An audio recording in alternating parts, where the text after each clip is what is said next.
ఆంధ్రప్రదేశ్ ప్రభుత్వం పిల్లల భవిష్యత్తును దృష్టిలో ఉంచుకుని ఒక చారిత్రక నిర్ణయం తీసుకుంది. రాష్ట్రంలో 13 ఏళ్లలోపు పిల్లలు సోషల్ మీడియా వాడకుండా నిషేధం విధిస్తున్నట్లు ముఖ్యమంత్రి నారా చంద్రబాబు నాయుడు అధికారికంగా ప్రకటించారు.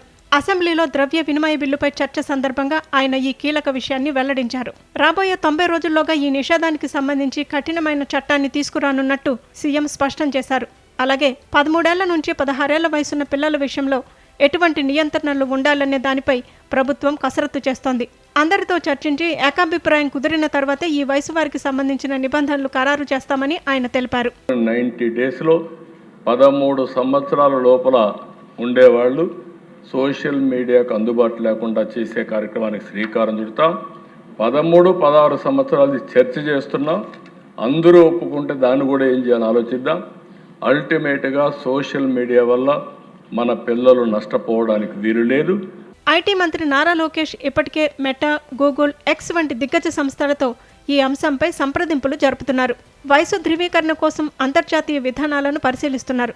సోషల్ మీడియా మితిమీరిన వినియోగం వల్ల పిల్లల ఏకాగ్రత దెబ్బతింటోందని, వారిని చదువు వైపు మళ్లించడమే ఈ నిర్ణయం ప్రధాన ఉద్దేశమని లోకేష్ తెలిపారు.